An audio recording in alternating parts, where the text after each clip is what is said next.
All right. Hello, everyone, and welcome to the Sustainable Development Conference 2021. And we're here today with this panel, and we're going to talk about the importance of education for sustainable development.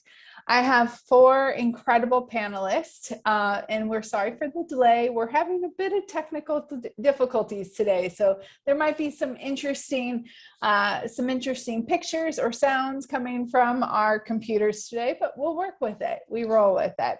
I am going to have them each do a quick introduction of themselves. It'll be less than 3 minutes, but I figured it'd be best to just hear it from them. So I'm going to go ahead and start with you, Touhidul. Do you mind just doing a quick introduction of yourself before we get started? Thank you, Ellen. Good morning, good afternoon, and good evening. I'm the Touhidul Khan from Bangladesh. I am working in banking sector. I am Additional Managing Director, Chief Risk Officer, and Chief Anti-Money Laundering Compliance Officer, CAMELCO of Standard Bank Limited. It is a fully Sharia-based Islamic bank in Bangladesh. Basically, I am I have expertise on the sustainable development practitioner, and I am also the fellow cost and management accountants from ICMA, and also the first certified sustainability reporting assurer in this country. And I am doing PhD on sustainability reporting, which is in the final stage. And I have taken as a passion of sustainable development program, and also always try to learning something through this sort of program. And also thanks Tomorrow People organization to arrange this sort of program. And I'm participating in this program last 3 years. Thank you very much. Excellent. Thank you, Touhidul. And he's also one of our committee members, and we really appreciate all of the time and work that he spends with us. So thank you. How about I'll turn it over to Mozammel, if you could do a quick introduction. Hello, everybody. How are you? This is Mozammel Hoque. I am serving in a joint venture financial institution owned by two governments, so the Kingdom of Saudi Arabia and People's Republic of Bangladesh. I am Executive Vice President and Head of Investment Department. Actually, I am looking at the pre and post investment activities there. I also did Masters in Finance from Dhaka University. Actually, I've been working in this organization for more than 25 years. Okay. And my exposure is related to pre and post investment activities. Actually, I'm an investment banker. Excellent. Thank you so much. Great, great. Welcome. Dr. Blessing, thank you. Hello, everyone. I'm really glad to be part of you. I'm sorry you can't see my face, but just listen to my voice. All right, so I'm from Nigeria, and I'm an associate professor in the Department of Adult Education. I lecture at the University of Lagos in Nigeria, and my area of specialization is adult literacy and non-formal education. And I've done a lot of work with sustainable development because of my field in literacy. I've been part of Tomorrow's People for quite a while. I think I'm part of the scientific committee, and I'm glad to be part of this. Thank you. Excellent. Yes, Dr. Blessing is also part of our committees, and we're so thankful to have all of your support and work. So thank you very much. And last but not least, Dan from the Philippines, if you could do a quick introduction to yourself, please. Yes, happy Sustainable Development Day to all Tomorrow's People who are watching us live and also our recording. So I am Dan Diez, a nonprofit organization based in the Philippines. It's called Sustainable Energy and Enterprise Development for Communities. We have been in the operation for more than 8 years because our first trust is Energy for All, which was initiated during the Typhoon Haiyan, and then education is our second priority program, environment and enterprise development. So it's seed for communities. So sustainable energy and enterprise development for communities for tomorrow's people. So thank you very much, Lynn. Thank you, Dan. Excellent. All right. As you can tell, our panelists are excited to be here and they're very qualified. Again, I was telling them earlier, I'm really excited about this panel. I know that there's going to be a lot of great content. So let's ask the first question. And this is going to go out to all of you. And I'm going to start with you, Dan. So this is, again, the topic is the importance of education for sustainable development. What would you say the top 3 areas of concern of sustainable development are and why? Okay, thank you, Lynn. And here in the Philippines, for the past 2 years, globally, we were disrupted with this COVID-19 pandemic, and the educational system was not yet ready in our country to end the schools, the face-to-face, and now with internet and distance learning. So with the education development here in the country, number 1 is really the 4 programs of our nonprofit organization, which is taking care of our environment.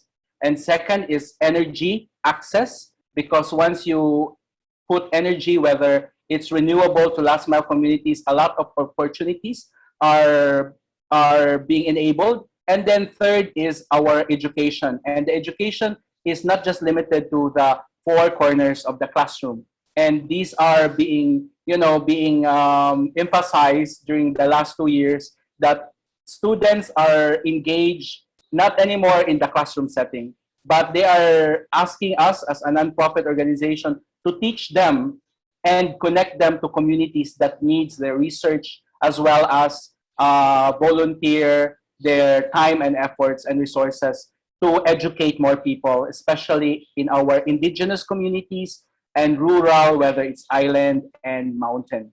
So basically, those are the top 3, because the other 4 of our program is entrepreneurship, which I'm so happy we have 2 panels from the banks here. So they have to invest in education.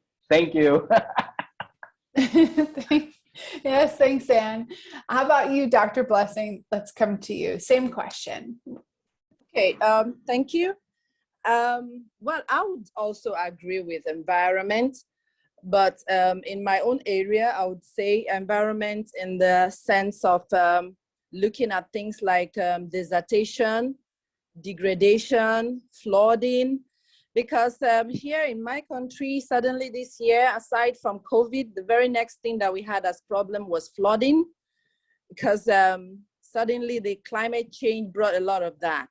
And so I think that was the very next thing that came to the mind of the country. And we've started looking for how to improve the quality of life in this area. So a lot of attention was drawn to that, so that we can enlighten people and give them a kind of awareness that will give them sustainability and how to prevent flooding. Then social cultural, because we are a communal kind of society. So the community is key to us. So community and the rural urban gap, how to bridge it, and so that we can alleviate poverty and make sure that people can have something to eat at least once in a day. So that's another area. And then economic, in the sense that we have put a lot into entrepreneurship, because we believe that when you empower people and you teach them something and they have something to feed with, they can then be sustainable. So these 3 areas, to me, environmental, social cultural area, and economy, are key to me. Thank you. Thank you, Dr. Blessing. And speaking of economic, Mozammel, I'm going to come to you. And what are your top 3 areas? I will emphasize on environmental aspect, social aspect, as well as economic. You see, all education, a curriculum to address sustainability, educational communities, to the idea, knowledge, issues, perspective, share, skills, values. Actually, educational institutions should have a curriculum. about environmental aspect, then social aspect as well as economic aspect. If you take into consideration the environment aspect, then you see we should have idea about actually students should learn divesting from fossil fuel, thereby reducing carbon emission, and keep concentration towards renewable energy. Then you see stop deforestation, increase plantation, keep river navigable, then using plastic alternatives. Regarding environmental aspect, then refrain from using pesticide, encourage organic farming, saving marine ecosystem, maximize environmental loss while mining. Okay. And in social aspect, students should learn, or student, leader, worker, volunteer, citizen should learn. Hello, are you listening? Hello? Absolutely. No, thank you. Yes. Thank you. Should I continue? You still have a little bit more time if you want to add why those areas are important for you. Sure. Day by day, environment, you see, climate is changing. And you see, because of global warming, the North Pole, South Pole ice are being melted each and every day. Sea level is rising. So if it is continue, then you see, days are coming when all the people of the country will face problem. Most of the people, especially Bangladesh, is alongside the Bay of Bengal. So any sea level rise will impact Bangladesh tremendously. So our Prime Minister, Honorable Prime Minister, also giving emphasis on climate change. Okay. So I think environmental aspect, these environmental is very much essential for the student to have their curriculum in their educational institution. Okay. Then other social aspect you need to take into consideration. Then human rights also. They should have idea about human rights, hunger and poverty reduction, then security, clean water and sanitation, health and well-being, reduce non-equality, decent work, social responsibility, quality education should be there. Okay. Absolutely. Thank you. And we'll come back to you. Thank you, Mozammel. And how about you, Touhidul? Okay, thank you. Thank you. Thank you. I also echo with the three speakers. Basically, I think there are three aspects of sustainable development. Number one, economic. Number two, social, and number three, environmental. In terms of economic sense, includes financial performance, product responsibility, consumer issues, community development, and communication.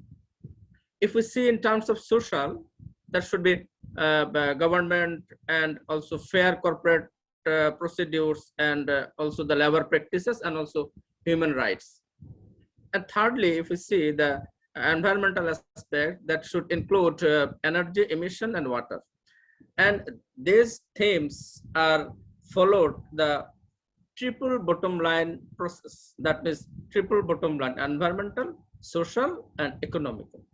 And these three things followed the 5 things under sustainable development goals. Number 1, people. Number 2, planet. Number 3, partnership. Number 4, prosperity. Number 5, peace. People, planet, partnership, prosperity, and peace. This sort 5 elements of sustainable development will also follow the 17 goals and 169 indicators. So we can achieve the same sort of sustainable development, which follows and evaluates governance practices and also the environmental effects, transparency, and community commitments. And by this sort of development, enable any organization to formulate goals and assess the sustainable development and ensure the sustainability. And this sort of 3 activities, that means I want to repeat it: economic, social, and environment. That should be the top priority for any sort of sustainable development for any country in the world. Thank you. Thank you. And I'm actually going to come back to you because of your many years in the green banking and financial aspect. And so I want to ask this to maybe you and Mozammel. What is your take on financial sustainability? A lot of people feel that financial sustainability and environmental sustainability conflict with each other, especially in developing countries. So what would you say to that? And what do you think that the importance of financial sustainability is, what the role is that it plays in our lives today? Okay. Financial sustainability, regarding, if you consider financial, then we have to keep concentration toward green finance. Okay. Then you see green technology, green building, green initiative. Okay.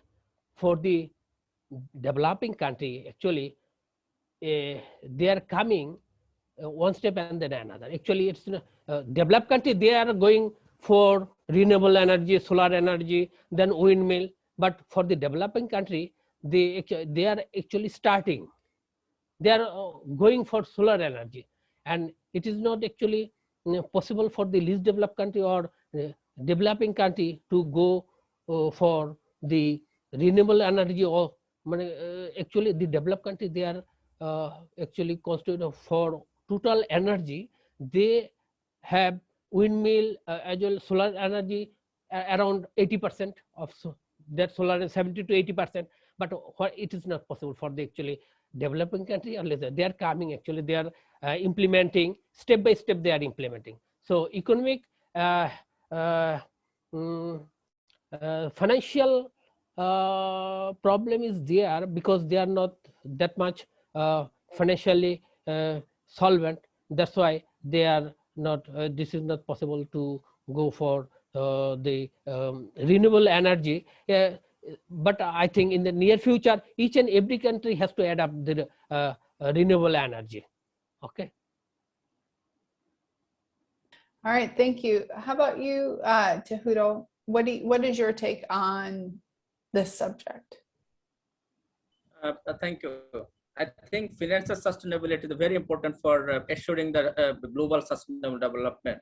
If we see the for financial sustainability, there are some sort of methods are using in this by the financial institution like banks, which Mr. Dann already emphasized on bank, because I am a banker. So in case of success of financial sustainability, the number one is reporting system to be corrected, like sustainability reporting.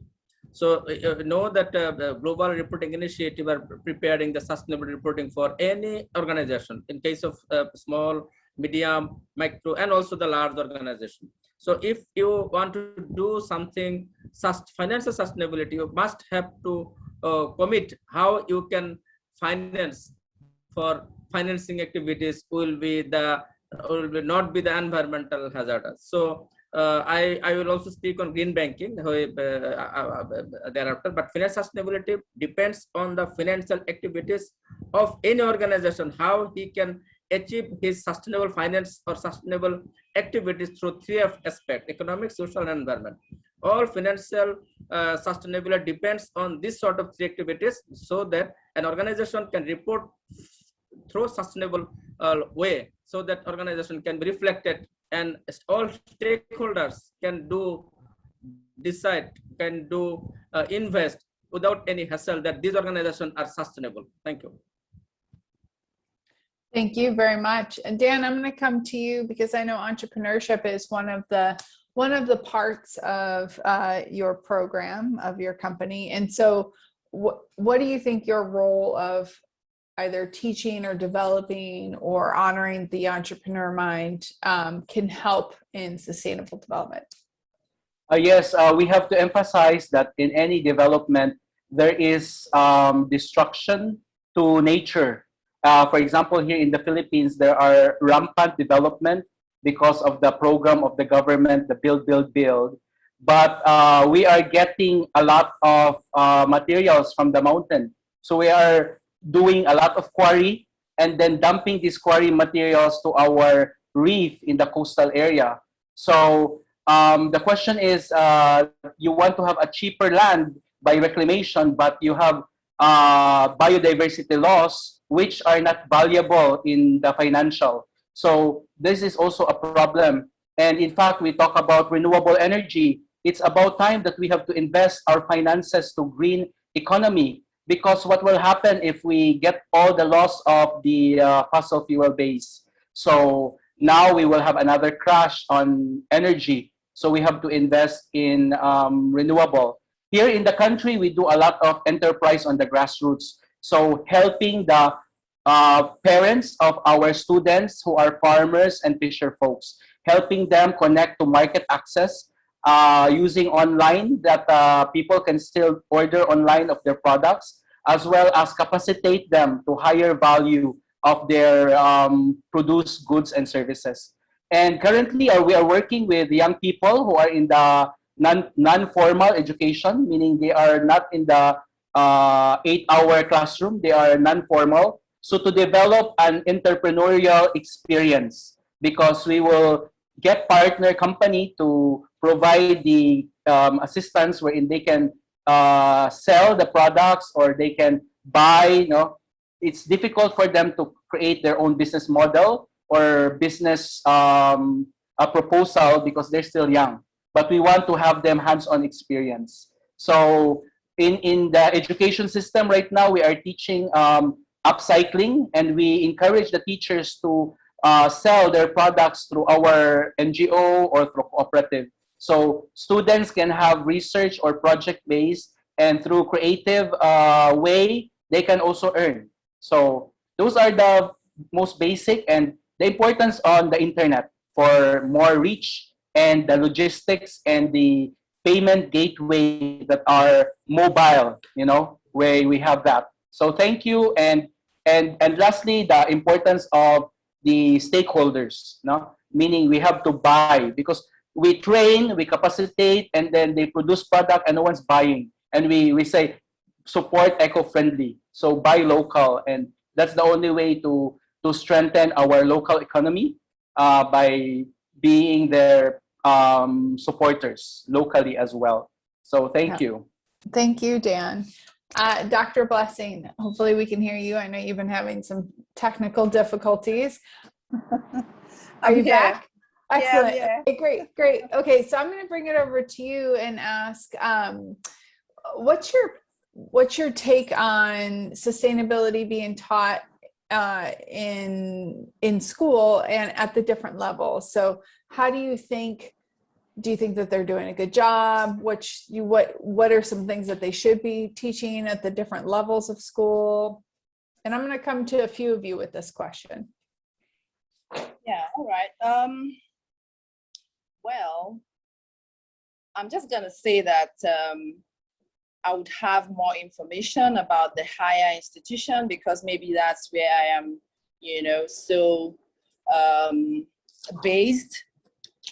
Yeah, but I would speak a little about the different levels, but more about the higher institutions. So I know that some secondary schools and primary schools have tried to do something about sustainable development, especially in bringing some areas of interest to the minds of these children in their curriculum. For instance, a lot has been done about planting a tree to try and see how we sustain our vegetation so we don't go into drastic desertation.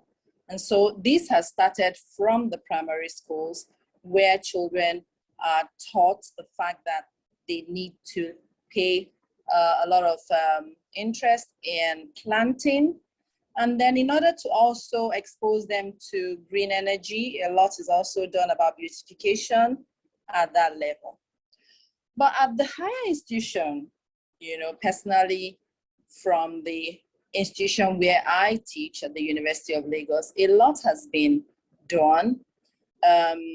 Well, what they have done under education is to see that empowerment programs are done, a lot of training of personnel so that we are exposed especially in line with the SDG goals and what we are supposed to do to promote these goals.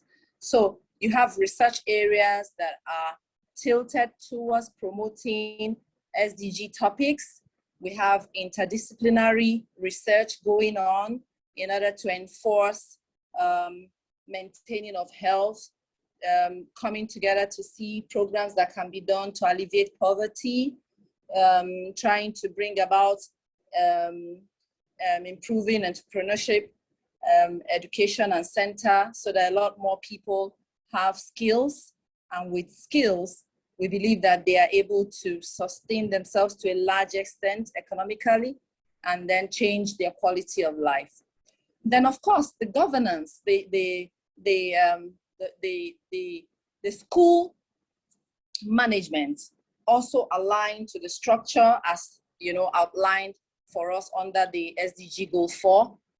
And then all our leadership programs, public engagement, dialogues, colloquium, all tilt towards discussion and achievement of SDG goals. So this is how I think the schools are trying to key into the SDG maintenance. Thank you. Thank you very much. How about you, Touhidul? How do you think sustainability can be taught in the different levels at school? Thank you. Basically, the economic, social, and cultural development of human society is highly dependent upon good education, I think. And education is diverse forms and multiple contexts provides the means whereby each generation passes on its culture, discoveries, success, and failure to the next. Without an intergenerational education, very little in a human context can be sustainable. As such, education is also important to formulate, challenge, and disseminate ideas, knowledge, skills, and values within the communities from young to not so young, and between communities, nations, and continents. I think education is identified as the key element of sustainability, focus, strategies in many contexts and levels of education, which is critical for achieving environmental and ethical awareness, values, and attitudes. And I think this sort of critical role of education has been reconfirmed recently by also United Development Nations, that in a formulation of the Sustainable Development Goals and the Global Action Program on Education for Sustainable Development as well. And there, for schools, for educational development, there are three aspects, I think so. That is ecological sustainability, which includes the school setting. Ecological sustainability can be taught through environmental education and by introducing eco-friendly practices into daily school life, number one. And number two, the social sustainability, which includes some uncertainty surrounding the content. Social sustainability, we have to input the student that you must know about the diversity, justice, equality, global citizenship, and other anti-racism, human rights, etc., and also community development as well.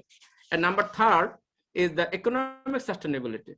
By this sustainability, the most important and significant factor that schools can have when it comes to economic sustainability lies in energy savings, along with the savings of other natural resources. What's more, schools can educate students to become more aware and thoughtful regarding the environment and also the economic and also the social impact. Even though ecological and economic sustainability are typically regarded as conflicting targets, they can actually support each other. And basically, I think that sustainability and sustainable development to be known by each and every student from their basic knowledge, and in every classes and every chapter, it can be included that what is sustainable development. And if you want to leave something for your next generation, you have to do or you have to do work like this way that next generation will not be hampered with your bad activities. I think that sort of activities to be learned from students, so that next generation become a good generation and they can live without any environmental hassle. Thank you. No, thank you very much. Massimo, I'm going to ask you the same question, then Dan, I'll take it to you as well. Okay, I fully agree with Mr. Touhidul Alam Khan. From primary, secondary level, higher educational institution, in all educational institutions, I think there should be a curriculum regarding environment aspect, okay, then social aspect, but regarding sustainable development, environmental, social, and economic aspect, as Touhid stated. Okay, from the very beginning of their life, they should have an idea about what is sustainable development. Okay, then they have to have clear idea about environment aspect, social, as I have already stated, Touhid has already stated, Mr. Touhid. If they have clear idea about environment and how we protect the environment, okay, then if they have clear idea from the very beginning of their life, they will have an idea about renewable energy. No, we will not go for, we will not use the fossil fuel. Okay, we will use the renewable energy. Okay, we will have windmill, solar energy. Then they will have an idea. Okay, these are not environmental hazard. Okay, so if they have an, not only that, if they take into consideration the other social aspect from the very beginning, if they know that the human, each and every citizen of the world have their human rights, okay, basic right, then hunger and poverty eradication, then social security, clean water, each and every, we need clean water. Okay, without clean water, our life will not be safe. Then health and well-being. Okay, so if the student, if the educational institute have the curriculum about this, all these things, then from the beginning of the student life, they will have an idea about the, and so what is sustainable development. Okay, so I think if all the educational institution, not only educational institution, you see for the local leader, worker, and citizen, voters, and all actually each and for all the professionals even have an idea about what is sustainable development. Okay, regarding environment, social, and educational, economic aspect. So I think if they have an idea, they will grown up with that idea. Then and through their tomb, they will implement in their life. Okay, that is my. Thank you. I agree. Even just understanding what sustainable development is, right? So I appreciate that. Dan, how about you? Oh yes, thank you, Lynn. And we have to localize and customize this sustainable development. In fact, there was a comment about sustainability. So remember, in 2030, the goal is sustainable development goals. Then after that, I think they're considering about resiliency goals. You know, so here in our experience with grassroots and working with the academic institutions from both secondary, elementary, secondary to higher education. Right now, our programs are geared towards disaster risk reduction management. So we partnered with the Ministry of Education and going to like a caravan on disaster risk reduction. For example, we thought about segregation of waste, to bokashi, hydroponics, renewable energy, so solar lamps. So we train and capacitate teachers, and as well as involve the scouts and the youth leaders in the community. So just today we had an online training on solar lamps making, hosted by our colleague in Pakistan. And here in the Philippines, we come up with a Sustainable Development Goals Academy Philippines, and different countries are also creating one. And we're making networks. And the learning, as I said, education is beyond the academic institution, because there's also church, there's also society, there's family and community. So true enough, we're so fortunate that we are not a government organization. We are a non-profit organization. And Sustainable Development Goal number 17, partnership, is our one of the enablers to connect with different stakeholders. So we partner with university on our deployment on renewable energy in 2013 to 2016, because there was an outrage of power caused by the super typhoon Haiyan because of these impacts on climate change and greenhouse gas. So we partner with many universities to do deployment on solar, and then this created a research on renewable in their school, and then encouraged the university to set up their own renewable energy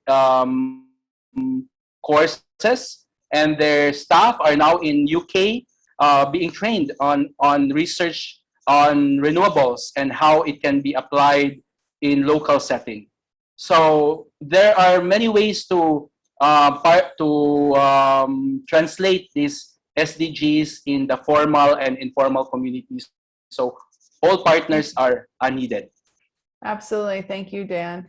And Dr. Bastian, I'm going to come to you. And Dan, you said a few things there that I'm going to roll into this next question.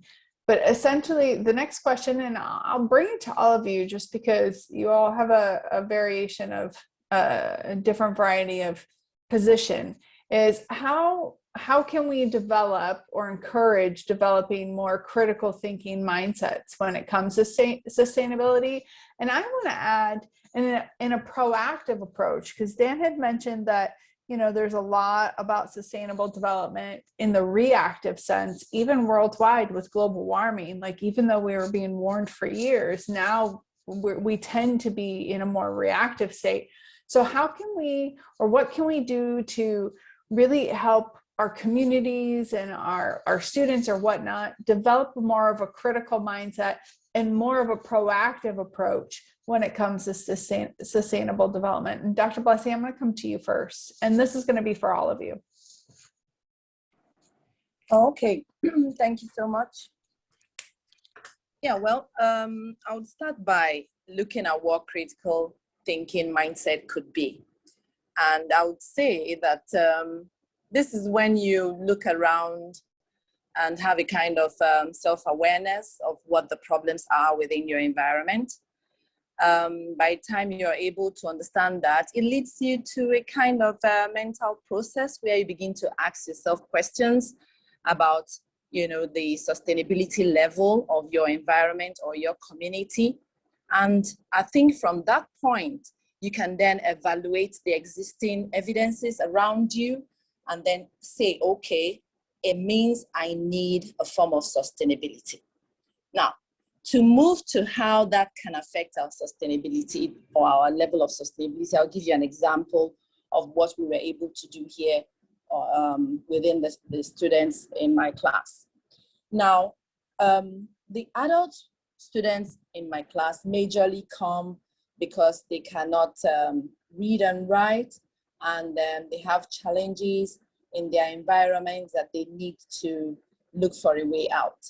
Now, when we brainstorm on what these problems are and how it's affecting them in the environment, for instance, I want to talk about flooding again. Now, these women are in an environment that whilst they're sleeping, water comes into their home, and sometimes it takes all their property. So how do we get them, you know, to have a better quality of life? And then we brainstormed, and we felt, okay, we need to put something that would always alert them in their environment so that anytime there is a rise in water, they can evacuate themselves. We had to teach them the signs of when the water is rising. We had to teach them how to, you know, have community meetings to create stilts. I don't know if you know what stilts are, you know, stilts so that they can have a base to walk on and find a path out of their community when they have that kind of thing. That's an example of solving a kind of problem and giving them a kind of balance, you know, that to me is a way of saying, you know, finding a sustainable, you know, development at that level for them. So when we're able to, find out what people need within their environment, whether it is social cultural, whether it is financial, whether it is environment, and we're able to find a way out for them to have an appreciable, quality of life, I think that becomes the critical thinking in sustainability. Thank you. Thank you, Dr. Blessing. Mozammel, I'm going to ask you the same question about critical thinking, and possibly, if we can, more proactive critical thinking when it comes to sustainable development, either in the community or in the financial world. Okay, thank you for asking the question. Actually, mindset is very much important. If we teach students in different levels about the sustainable development, they will have their mindset. This is the bottom line. We cannot go beyond that. Okay. So if we want to survive without wasting time, without further delay, we should keep concentrated toward green finance, green technology, green building, green initiative. Okay. So if we teach our students in different level about the sustainable development, what is the green finance, okay, then what is the social impact that Mr. Touhidul and I described earlier, what is the environment aspect, okay, and if we can teach them in the educational institutions about the sustainable development, okay, then I think they will have a mindset and they will not go beyond that. They will start from that point, okay. So suppose we are using fossil fuel for the traditional energy generation, okay, then in the next generation will think, no, we cannot burn fossil fuel. We have to go to use solar panel, solar energy, windmill, okay. Then if they have the mindset that we cannot go beyond that, then if they think about clean water, if they think about human rights, then you see from the schooling period, they will have an understanding about this is the standard. So we cannot go beyond that. So the mindset is very much important. And through education training, okay, through education training, you can train in through internet, video conferencing, okay. So, but we have to educate people about sustainable development. That is the and you see, mindset is very much important for that. Absolutely, thank you. Touhidul, if I can bring it to you. Yeah, I think first of all, we need to know really what is the critical thinking. That critical thinking is a high level cognitive process. In fact, it includes several skills needed for evaluating and also understanding specific events and conditions, defining goals, various goals. We know that 17 goals of sustainable development goals, and effectively planning actions for reaching them. That nowadays, it can be measured that critical thinking is a cause to the current historical period, particularly characterized by complexity. Not only, indeed, current social, economic, cultural, and political issues are due to multidimensional events and interrelated causes, but people are overwhelmed by a huge amount of contrasting pieces of information, perspectives, beliefs, and approaches to reality. In this context, we can say that learn to reflect, critically analyzing the events of all sustainability components from different angles and perspectives, so that considering all the elements of sustainable goals that can be involved in striving to reach a specific relevant goals become essential for pursuing the objective as well. Another way it can be said that critical thinking, the ability to analyze the information objectively and make it reasoned judgment, because this sort of thinking also relates to the strategic thinking as well. It relates and also focus on strategic thinking by critical thinking. But how does strategic thinking and critical thinking focuses of analyzes critical factor, the variable that will influence the long-term success of business plan. That is very important. The long-term success, not a short-term, by which a team or individual, this includes careful and deliberate anticipation of threats and vulnerabilities to guard against an opportunity to pursue. In this strategy development, one will need to continuously re-examine the strategies, this sort of development, so that we can achieve the sustainable development goals as well. And also this sort of critical thinking, some components may be considered like analysis, communication, creativity, and open mindset and open-mindedness as well, and problem-solving attitude. This sort of combination, I think, this sort of combination, the skills will be developed with the all level of entrepreneurs, students, and all levels of communities, so that clear confusion and prioritized strategies can be developed of the organization. In sustainability management, leadership needs to understand a holistic approach of a marketplace, the organization, and the moving parts. Using these tools will be of great importance for any change as a success for sustainability goals for any organization to develop this sort of SDGs. Thank you. Excellent. Thank you. And Dan, how about you? Yes, thank you, Lynn. Critical thinking, the internet is our tool, very, very important tool, but sad to say, there are a lot of fake data, fake news, and fake content.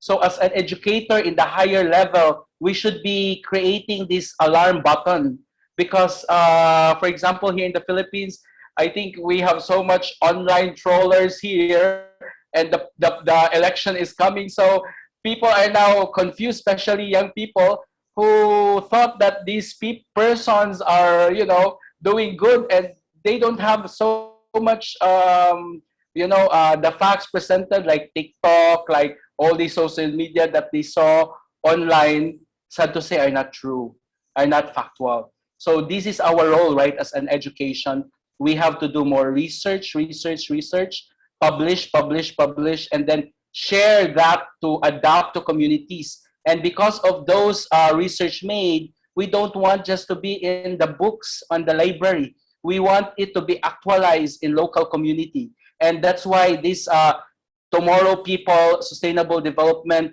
Conference 2021 encourages us, stakeholders, for example, doing some innovation hackathon to solve local problems, not only on climate, environment. It could be uplifting their lives. How about helping in terms of education for all, providing energy access, providing internet connectivity, providing useful contents. And for sure, there's a last question about indigenous wisdom, and we would like to consider as well that the important role of our history. We don't have to change our history, and that's very relevant nowadays in social media. Yeah, thank you. Oh, absolutely. And actually, that's a great segue. And I'm going to come back to you actually after I ask Dr. Blessing first about the what we can learn from the indigenous knowledge or the traditional ways that maybe we've lost touch with, or the younger generations have lost touch with. So Dr. Blessing, my question is, how can indigenous knowledge or traditional knowledge systems inform decisions in the current world? Maybe something that's been forgotten or that we maybe don't use as often? Yeah. Well, in our own part of the country, you find that a lot of people still hold on to indigenous knowledge, because they need to sustain the community and its culture. So I think it's the reason why you find a lot of knowledge not being totally accepted, especially by those within the rural community. However, for those that have decided to accept or embrace what is considered as a now knowledge, you find that the strength that we have in our culture that makes us identify with ourselves, helps us to achieve a lot of things. And I would say that, you know, sustainability can come when we merge the two, when we, you know, we see that which is good in the indigenous knowledge and we add it to knowledge now in order to bridge the gap between the young and the old, between the rural and the urban communities, especially in areas like agriculture. You have a lot of methods that in indigenous knowledge would use to sustain, you know, agricultural products. And if we add a little of it to knowledge, modern knowledge, you find that sustainability will be more. Also in health sectors, let me give you a little example. There's what we call the traditional birth attendants.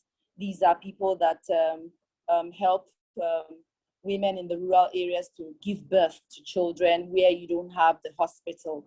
And they've been doing this for a long while, you know, using traditional indigenous knowledge and methodology. And then now we have the new methodology. Maybe if a woman is not able to have a child, there's provision for CS. But these traditional birth attendants will tell you that they have their traditional methods that can also help people have their children, you know, without going for a CS.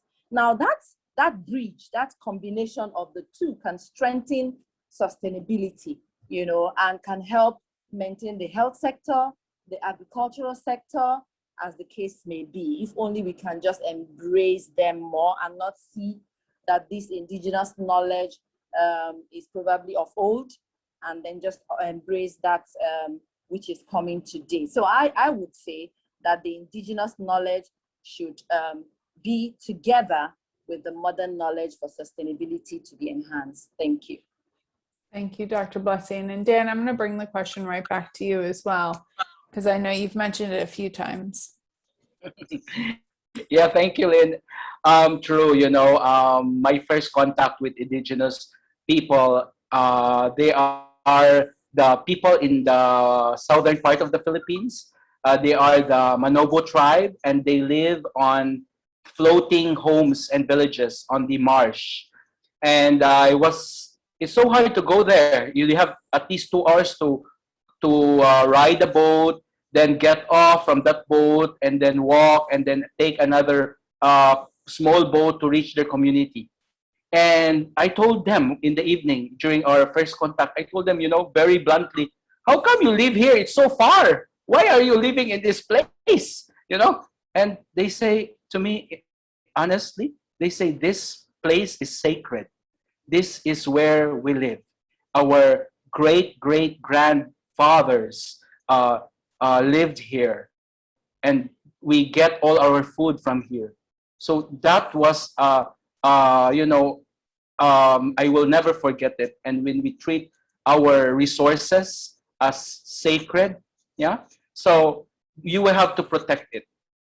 And right now with COVID pandemic, you know, we are teaching our community partners to do food garden movement. Instead of buying, you have to, all the compost you gather together, make them as bukashi or composting, and then not anymore of pesticides. You grow your own food and using permaculture. And aside from that, we are now introducing again, if the soil is not healthy, we are teaching them hydro and aquaponics. And these hydro and aquaponics are being observed by people like the Inca, the people in Mexico. I've been to like Peru, you know, how they survive in high places. There's no electricity, there's no refrigerator. How come they still survive? They get their products during summer, they plant, and then winter, they preserve their food without, you know, ref. So I think with this COVID pandemic, we are now, you know, if we are like being spanked, no, by nature, you know, wake up, you know, you have to regrow, regenerate, reforest, rebirth, you know, because the earth is being now destroyed by too much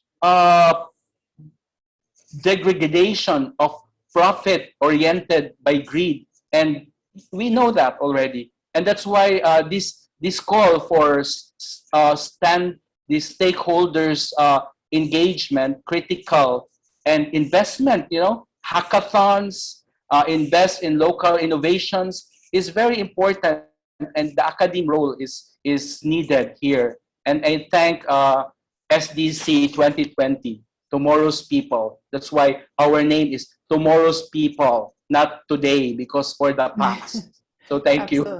No, thank you, Dan.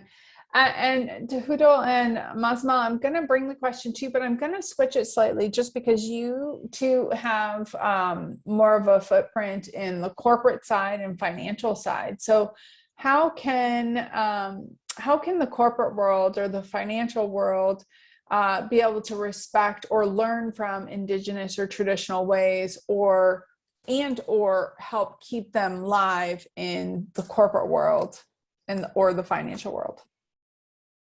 Touhidul, I'll go to you first. Yeah. Thank you very much. Nice question. First of all, we have to know from corporate world why indigenous knowledge is so important. I think so. The indigenous knowledge provides problem-solving strategies for local communities, especially the poor people. Indigenous knowledge represents an important component of global knowledge of development issues. That should be reminded to all. And this knowledge is an underutilized resources in development process. So from a corporate perspective, I think that this sort of underutilized resources to be used properly for development of sustainability. Next things, understanding the indigenous knowledge can increase responsiveness to the clients, because that adapting international practices to local conditions can improve the impact of sustainability of our work. So in terms of corporate perspective, I think investing in disseminating indigenous knowledge can help the reduce poverty also. That should be the which can help the reduce the number one goal of SDGs. And sharing the indigenous knowledge within the across communities can enhance cross-cultural understanding. It is also the important point. Besides, we have to see as from corporate side that what should be the application of this sort of IK or indigenous knowledge, if we do. That recognition that indigenous people who live in area have understanding and insights about resources, environment, and ecosystems has been extended to include greater the acceptance of a participatory approach to resource management. If we use sort of this sort of resource management, then in some contents, we have to think some important points like cultural preservations, land claim processes, resources management practices, land use regulation, and environmental monitoring, as well as conservation and plant diversity against exploration on the habitat loss and fragmentation, global climate changes, spices introductions, and invasions. I think this sort of recognition that indigenous people who live in an area have understanding and insights about the resources. So we have to think from corporate side that how it can be developed to the indigenous people globally, so that they can contribute to the nation through their cultural activities and other sorts of qualities, which qualities does not impart to the local level or other people. So it is very important to give emphasis on indigenous knowledge, so that these sorts of skills we can use for corporate phenomena. Thank you. Thank you, Touhidul. How about you, Mozammel? Mr. Touhidul has already stated the indigenous knowledge provides problem solving strategies for local communities, especially for the poor. Actually, indigenous knowledge represent an important component of global knowledge on development issues. As Touhidul stated, I agree with him. The indigenous people are thinking about their culture, about their utilizations of resources, okay, about their cultivation, land, their other facilities surrounding them. Okay, actually, as Touhidul stated, I agree with him. Most of the resources may be underutilized. Okay, so if they're thinking in their way, okay, if we can educate them, if we can provide them an idea how to what is the strategic development, okay, sustainable development, okay, how to use, how to we can get better fruit from the same land. Okay, so if we educate them in that way, that means international, we can improve their local knowledge. Okay, so through educating them, I think indigenous people will be able to do better from their current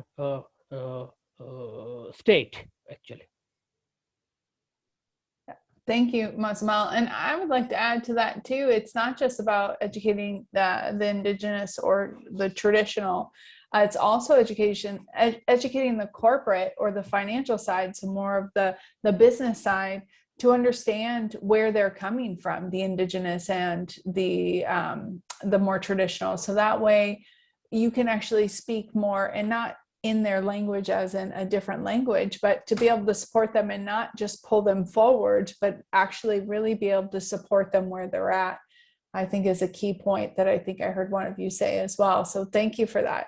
Dr. Blessing, I'm going to come to you now, and I want to ask you kind of the flip side of, how do you feel, because it was mentioned in one of the questions earlier, how do you feel that we could possibly use AI and or technology in sustainable development in a positive forward way? Wow, AI is very important, especially today. Every other thing is artificial intelligence, really. So it can help in several ways for sustainability and for development. For instance, over here, I know how it's a madhouse for traffic, but with the use of, artificial intelligence, we find that we're able to manage traffic very well. Well, to a large extent, let me not give ourselves 90%, but to a large extent, we're able to control and manage traffic. We're able to control and manage our health care a lot better than it used to be. For instance, we have people that cannot get clean water in different communities. But with the introduction of AI, we're able to sieve water in such a way that at least what they have can be considered as purified to a large extent. So people are provided with water, which is one of the sustainable, development key goals. Then we are also able to minimize waste. I mean, we have a lot of waste that would heap on roadsides, but today, with the introduction of AI, a lot of it has been, broken down into the 3 R's. You can now find people recycling things. You now add all the plastics to a section, all the metals to a section. And another thing that it has done for us is that it even opened more doors for people to earn money. Because you now know that if I, have a collection of these items, I can sell them to the company where they melt them and use it for something, I get paid. So it also helps. Then in agriculture, a lot of us used to do the manual, sowing a seed and all. But with the introduction of AI, we have a lot of monitoring and management of agriculture. We have more products. Environmental conditions are controlled by it. You can now use the drone to know the weather forecast, to know when, okay, let me just give a quick example. In the news, there was somebody who stole somebody's iPad and ran away with it. But with the drone, they were able to, the policemen were able to follow the iPad until that criminal was apprehended. So to a large extent, AI has, really helped, for sustainability in different areas of our lives. Thank you. Yeah, excellent. Thank you, Dr. Blessing. How about you, Dan? What's your take on this? Yes, I'm an electronics graduate as well, and it's important to incorporate artificial intelligence to generate the needed data. The data are important. They are very critical in all aspects in the economy, both what was mentioned earlier by Dr. Blessing, right? For example, in the matter of education. So how are we able to reach every learner that they are, logging in, for example, using online, there is a question in one of the university when doing online tests. How can you make sure that the person is not cheating? Meaning they're opening their laptop, they're opening their phones, and then there's still restrictions of the technology. In one of our smart city program in Singapore, there were cases like old people they are living alone, and how will you make sure that these people are taking their medicines? So there's AI, for example, in the opening of their medicine container. Also in their homes, like if they're still alive. For example, in Japan, in Singapore, old people are living alone, and how would you know that they are access to healthcare, whether they need help? So the role of AI is important to provide stimulus to key stakeholders. But our theme here is education. So this is one good thing, to invest in the critical thinking, solving problems in the education, and with artificial intelligence, they can provide solutions to local problems to enhance these educational systems for either retention, increase their knowledge to different levels, and innovation. So I'm so happy that we have two bankers here. One is promoting for green energy. So we have to divest. There is a campaign for divestment from banks and invest in green jobs and energy transitions. And then working with farmers and fisher folks, because they are our providers of our food. And also our frontliners, the healthcare, as well as our teachers. So I would like to thank our academe who are working so hard, courageously, in this era of pandemic. So high tech, but high touch. Okay, thank you. Thanks, Dan.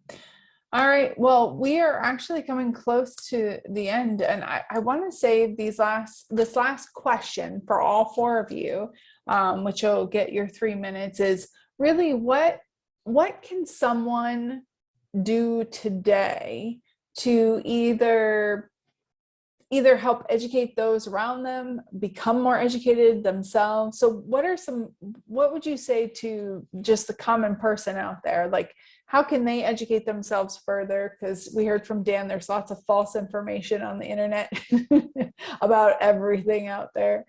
And so what would you say, what would be, I guess, your last bits of knowledge that you would give to us, and maybe a direction that you would point us in to be able to really help our communities become more literate and educated in sustainable development? And Touhidul, I'm going to come to you first. Okay, thank you. Very nice question. In fact, I am working on this sector, sustainable development and sustainability, since 2009. In fact, when I started my work on sustainability, that is the sustainability. That means we have to sustain, we have to earn this sort of ability so that next generation can sustain through our present activities. So I think personally that every human being in the world must know that regarding sustainability, because it is very important for all of us to know about sustainability. I think as a banker that because banks can do for the community, they have to think. Oh, unmute yourself. You muted yourself. Oh, sorry. Thank you. Okay, okay. Yep. So I need to say a quote that treat the earth well. Treat the earth well. It was not given to you by your parents. It was loaned to you by your children. What does it mean? That means where we live now, we have to refund to our children so that they can live smoothly. They can live without any sort of obstacles in their daily life. That is called the sustainability. So we have to treat our earth in that way. Even ex-Secretary General Ban Ki-moon also said that we have no option. We have no two option. Option one, we have to take planet A, not planet B. So we have to work like this, so that as a banker, as a community people, as a student, as a teacher, as a mother, like if we saw that called of Napoleon's, he told that if you give me a good mother, we'll give you a good nation.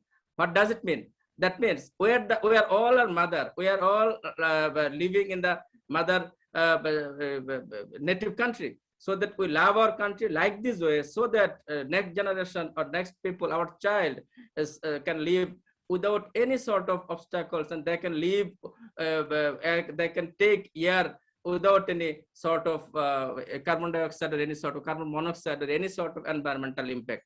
So I think as everybody is a corporate citizen, everybody is general citizen, everybody is a social citizen. Everybody has sort of responsibility to make the world sustainable for all. Thank you. Oh, thank you. First of all, I'm a quote person. I love your quotes. And I agree. There's an African proverb that actually says, if you want to go fast, go alone. If you want to go far, go together. And to me, like, that sums up a lot of what you were just saying. Like, we're all responsible, regardless of the hat that we have on that day or in that moment. We're all responsible. And how can we be more responsible in that moment? So thank you, Touhidul. Mozammel, I'm going to come to you. What are your last thoughts? Last talk is that, as Touhidul stated, I also agree with him. As a predecessor, we all are the predecessor. The next generation is the successor, will be the successor. As a predecessor, we all have the duty to create a better world for our next generation, so that they can take sound breath. Okay. So, as you mentioned earlier, how to educate them. We can educate them through, you see the internet, there is fake news also. Okay. But in the educational institutions, I can teach them. This will be definitely, this will be a true learning from the schooling school stage. Then in the higher educational stage, they will, the professor will teach them. Okay. On the other hand, we can provide literature, project, report, presentations, developing pedagogies, ESD tools. Through this thing, we can provide them proper learning on sustainable development. Okay. So, inshallah, if they could learn, the next generation, in the not today, in the coming days, we will see a better world, inshallah. Absolutely. Thank you, Mozammel. And I think also participating in conferences like this, right? So getting the word out there, having these discussions, creating these discussions in your communities as well. How can we step up? How can we be better? How can we be more sustainable? I love that. And I love that you said about, you said something about like the younger generation. And I think that, you know, somewhere down the road, we lost that transfer because of technology, which technology is great, but we lost that transfer of the stories, those transfers of that knowledge from generation to generation in some areas. And I think that it's great that you were talking about that, to really have those conversations. Dan, how about you? All right, so thank you very much. We are interconnected. We have the same land, we have the same air, and we have the same water. Law of life, land, air, water. And through the educational systems, both formal and non-formal, our role is really not to waste our resources, because we only have one planet, and we have to do innovation. We have to fund different problems using the educational community to solve them. How about a city asking young people, asking the youth to solve a certain problem, and then mentor, and then have that for contest, and the winner they implement. So I've been to many countries, and there is a park designed by children. I think that was in, where was that? In Norway. There's a park designed by children. How about by the youth? You know, a school. There's a school, bamboo school. There's a school that we are creating in the Philippines, Climate School Asia, wherein we highlight different communities. The classroom now are practitioners. So each one can recruit. So in terms of the 3R, for me is recruitment. We have to educate one person at least, and then that person also do the same. So thank you very much. There's hope in tomorrow's people. And thank you, SDC 2021. Dan, thank you so much. And Dr. Blessing, we're going to have you end us with your thoughts. All right. So my thoughts would be that education should be made flexible. And so people should be allowed to learn, to unlearn, to relearn, as far as it is targeted towards a collective action to change. We should allow people to fight to improve their living condition and terminate the culture of silence. It should not just be about what was penciled down, but about what matters to people individually. That's my thoughts. Excellent. Well, thank you so much. And everyone, thank you for joining. Excellent panel discussion. Please, if any of these individuals inspired you, connect with them. I believe not all of them are on the Hoove app, for those that are on the Hoove app, but you can connect with them via their social media, or we might have their speaker emails up as well. So panelists, thank you for all of your knowledge and time. This was really inspiring. And I just, I love how much conversation is going to be really started because of this panel. So thank you. Thank you. Thank you very much. Thank you so much.